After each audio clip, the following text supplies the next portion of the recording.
Hi, I'm the Octopus Lady. You're watching Alien Ocean, and let's talk about diatoms today, shall we? Alright, so diatoms are the third plankton to make its way onto this channel, so welcome, come in, sit down. It's so lovely to have you here. The first was technically jellyfish, because they are a type of plankton, and the second were the dinoflagellates. So it would actually be really good if you watched my dinoflagellate videos before you watched this one. You should watch the entirety of the first one, but you only have to watch the first 3.5 minutes of the second one. But to cover the most important stuff from those videos, for those who don't want to watch them, which is fine.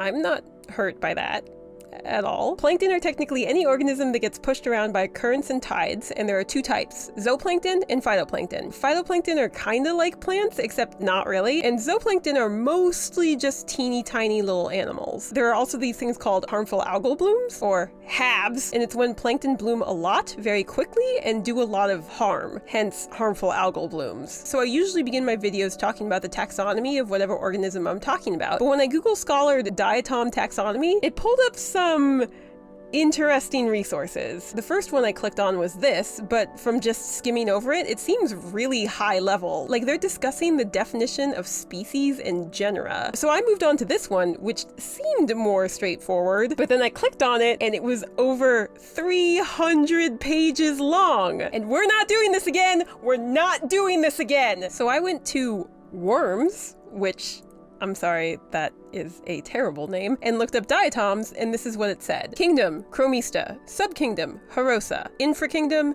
Heteroconta. Phylum, Acrophyta. Subphylum, Cocista. Class, Bacillariophyceae. And that's where the diatoms are. Also, I'm sure I pronounced all these names perfectly, so no need to congratulate me. How accurate is this? I don't know. The gold stars on the worms website apparently means it was verified by a taxonomic editor, but the last time this page was updated was over a decade ago. So if this is all wrong, shrug emoji. But again, the reason I have this section in my video is to tell you what the organism I'm talking about is related to. So assuming this is accurate, that puts diatoms in the same subphylum as this other kind of plankton, and in the same phylum as also other kinds of plankton, and also like kelp and algae, and they're in the same subkingdom as dinoflagellates.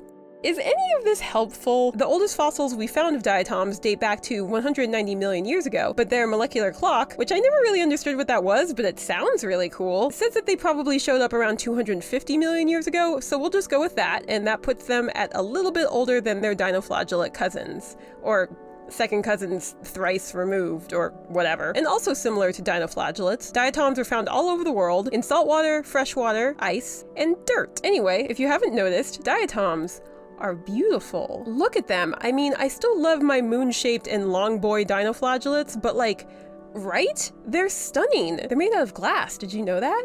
No, I'm not kidding. I'm serious. Diatoms are completely encased in a shell made of silica, which is called a frustule.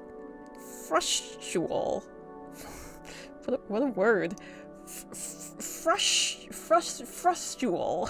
Diatoms are actually split into two different groups based on their frustules. There are pinnate diatoms, they tend to be longer and bilaterally symmetric, and centric diatoms, which tend to be rounder and radially symmetric. And it's estimated that every single species of diatom has its own unique frustule, which is like what? How many species is that? Dinoflagellates have about 2,500 known species, so you have like, oh, 200? That's it? I'm sorry? 200,000? You have 200,000 different species, and each one has its own unique frustule? That's incredible! And these aren't flat planes of glass y'all are slapping together. You're building them in 3 dimensions, and they're covered in pores and full of channels and ridges. Some of them even have spines. Like, wow! Wow, you amazing little glass makers. But why though? Why do diatoms make their shells out of glass? Well, it seems like there's a couple different reasons. For one, it takes less energy to build with glass than it does to build with organic molecules. One study showed that building a cell wall with silica took a fraction of the amount of energy it would take to build that same wall out of something like a polysaccharide. Another reason is, well, you ever try to eat glass? It's not pleasant. Most organisms that would typically eat phytoplankton, like diatoms, don't, seemingly because they can't crush the frustule. Crush the frustule. Say that 5 times fast. 2 of the biggest groups of zooplankton in the ocean, copepods and krill, have mandibles and gizzards lined with silica, which they presumably evolved to assist them in eating diatoms. So despite the fact that you shouldn't throw stones in glass houses are still strong enough to protect those who live in them. So in addition to not throwing stones, you also shouldn't eat glass houses. Nailed it. Also, it seems that the frustule can sequester nutrients inside of it, which keeps those nutrients away from competitors, and when the diatom goes through cell division, each new diatom will essentially be created with a stockpile of stuff they need to survive. There are a few other reasons why we think diatoms have glass shells, but I can't really get into them because, to be honest, I didn't understand the papers that were explaining these reasons, but it seems to play a key role in buoyancy control by... It might help in protecting the diatom from UV radiation somehow, and it helps the diatom convert biocarbonate into carbon dioxide when they are in a low CO2 environment. It has something to do with the silica acting as a buffer and something carbonic anhydrase, something. Anyway, but due to many of these reasons, and probably others we haven't even discovered yet, diatoms have kind of become the dominant phytoplankton in the ocean. When the conditions are right for a massive algae bloom, diatoms easily outcompete all other phytoplankton, increasing their numbers by several orders of magnitude in just a few days. And speaking of algae blooms, let's talk about Alfred Hitchcock's The Birds? For those who aren't familiar with it, it's a horror thriller film about how birds suddenly started attacking a town, and it was actually based on a true story. Actually, I think the film was based on a short story, and that was based on a true story, whatever. But back in 1961, the people of Capitola, California woke one morning to find birds dive bombing their houses, smashing into their parked cars, and apparently vomiting everywhere.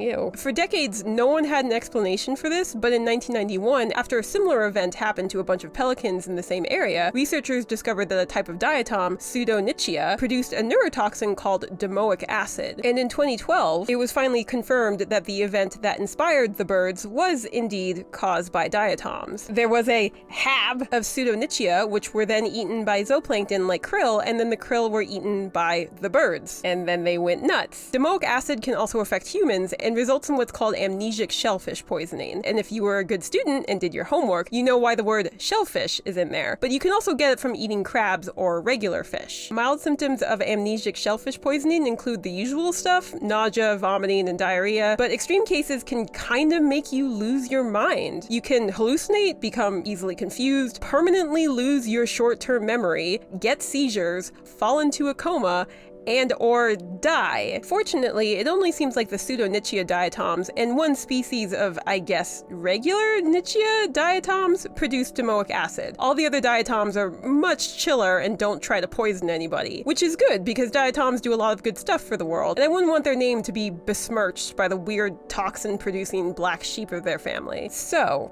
I don't know if y'all remember, but a few years ago, there was all this hullabaloo about how the Amazon rainforest was being burned because the Amazon rainforest produces 20% of all the oxygen on Earth, and if we lost the Amazon, we would all suffocate to death within a year. Or something wild like that. I don't really remember. But all that was wrong. I mean, besides the fact that we need to stop burning the Amazon. That was right, but everything else was wrong. All the plant matter on land only produces about 25% of the oxygen in the atmosphere, and the remaining 75% comes from phytoplankton. And of that 75%, 20 to 30% comes from diatoms alone. In actuality, if all the photosynthetic organisms disappeared off the face of the Earth tomorrow, we would still be fine oxygen-wise. Plants and phytoplankton have been dumping excess amounts of oxygen into the atmosphere for millions of years, so there's a whole reservoir of it up there. I mean, I say we'd be fine. In reality, everything on this planet would starve to death very quickly, but you get what I'm saying. Also, did you know that the reason the Amazon exists at all is because of diatoms?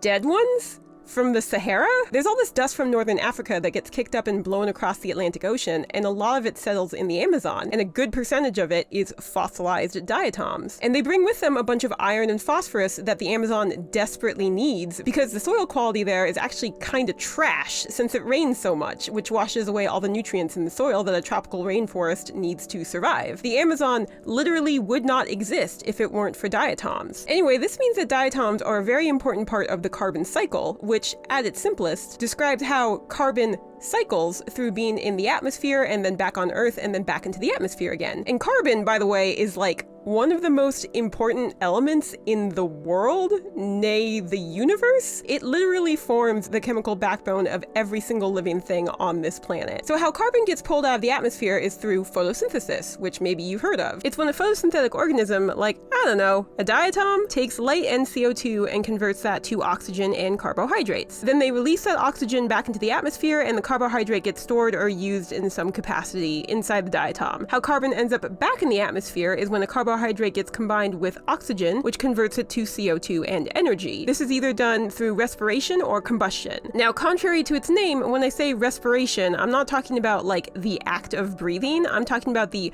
massive multi-step cellular process that I had to memorize in college twice for some stupid reason, done by living organisms to extract energy from the carbohydrates they eat in their food. So if a diatom gets eaten by something like a copepod, respiration will break down all the carbs in the diatom and convert it to carbon dioxide and energy. The copepod will then use the energy to go do stuff while excreting the CO2 from its body. And then combustion is basically when stuff catches on fire, so the carbs in the diatom get burned, which releases both energy in the form of heat and light and CO2 back into the atmosphere. And then the cycle starts all over again. Except sometimes the cycle kind of stops here and redirects. Because what happens if there's a big old bloom of diatoms and they all don't get eaten or catch on fire? They're not immortal, they're gonna die eventually, so what happens to the carbon inside of them? Well, simply put, it sinks. In life, diatoms pull carbon dioxide straight out of the atmosphere and store it inside of themselves, and then in death, they float down to the bottom of the ocean and prevent that carbon from being released back into the atmosphere as CO2. Or at least, that's what was happening for millions of years until humans showed up, and they discovered that the carbon inside of those dead and now fossilized diatoms wasn't in the form of sugar anymore, it was in the form of hydrocarbons.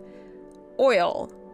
Fossil fuels. So they took that and threw it in their combustion engines and immediately started releasing all that fixed carbon back into the atmosphere. And now we have to deal with this. Now, I want to make something really clear. This is not a climate doom channel, which, to be completely honest, is very hard to not be. It is so easy to look at everything that's happening and think that our planet is on fire and we are all going to die, that we have reached the point of no return and that there is nothing that can be done. Now, this could be a whole video in and of itself, but I need you to try to listen to what I'm about to say. When it comes to the climate crisis, there isn't a singular point of no return. There are lots of them. We have not crossed them all. The Earth has survived way, way worse than us. And it has bounced back every single time, and it can bounce back from this. But when you convince yourself that we have irrevocably damaged our planet, you are playing right into the hands of the fossil fuel industry. They want you to be trapped in hopelessness and apathy and despair, because that means